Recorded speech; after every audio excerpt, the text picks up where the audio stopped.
கர்த்தருக்கு ஸ்தோத்திரம். இன்றைக்கான வேத பகுதி 102ஆம் சங்கீதம் 7ஆம் வசனம். தனித்திருக்கும் குருவியை போல் இருக்கிறேன். உதாரணத்திற்கு, வாழ்க்கையில் தனித்து விடப்படும் காலங்கள் கசப்பானவை தான். நண்பர்கள், உறவினர்கள், தெரிந்தவர்கள், சபை மக்கள் என பலர் இருந்தும் யாரும் ஒரு ஆதரவு தராமல் தனியே விட்டு விடுகின்ற ஒரு நேரம் மிகவும் விசனமானது தான். தேவன் யாரை கொண்டாவது என்னை தேற்றிருக்கலாமே என்று பரிதவிக்கின்ற நேரங்கள் மிகவும் வேதனையானவை தான். இரவும் பகலும் தேவனை நோக்கி கூப்பிடும் எனக்கு சற்று ஆறுதலாக ஒருவரை கூட தேவன் காட்டவில்லையே என்று புலம்ப நேரிடுகின்ற வேலைகள் மிகுந்த சோர்வுக்குரியவை தான்.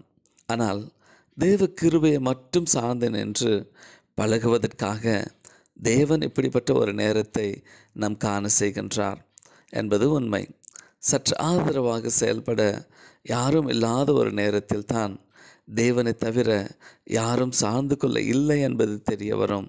அது மோசமான ஒரு வேலை அல்ல. எந்த ஒரு சூழ்நிலையிலும் தைரியமாக நம்பிக்கையோடு சாய்ந்து இளைப்பாற ஒருவர் உண்டு என்ற நம்பிக்கை நிலை பெறும் வேலை அதுதான். சற்று ஆதரவாக ஒருவராவது எனக்காக கிடைத்தால் நலமாயிருக்குமே என்று பரிதவித்த நாட்களை நான் நினைத்து பார்க்கிறேன். அது என் வாழ்க்கையின் மிக மிக மோசமான காலங்கள் என எண்ணினேன். இல்லவே இல்லை. அதுதான் என் வாழ்க்கையின் மிக நல்ல காலங்கள் என்பதை மிக விரைவில் உணர்ந்தேன்.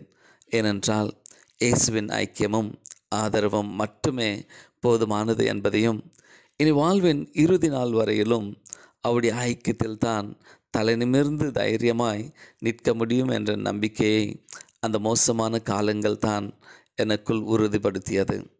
ஆகையால் தான் இன்றும் சகோதரனே, சகோதரியே, சாய்ந்து கொள்ள உனக்கு ஒரு சாய்விடமும் பூமியில் இல்லாமல் போனாலும் இயேசுவின் மேல் சாய்ந்து உன் ஜீவித காலம் முழுவதும் நம்பிக்கையோடு நீ வாழ முடியும் என்று என்னால் நிச்சயத்தோடு கூற முடியும். ஆம், யோசேப்பிற்கும் தாவீதுக்கும் அப்படிப்பட்ட காலங்கள் இருந்தன. அவை மோசமான காலங்கள் என்ற தோற்றமுடையவை.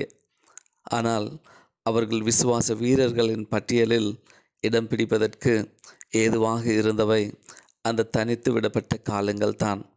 ஆம், உன்னுடைய உலகத்தில் உனக்காக ஒருவரை கூட பார்க்க முடியவில்லையா?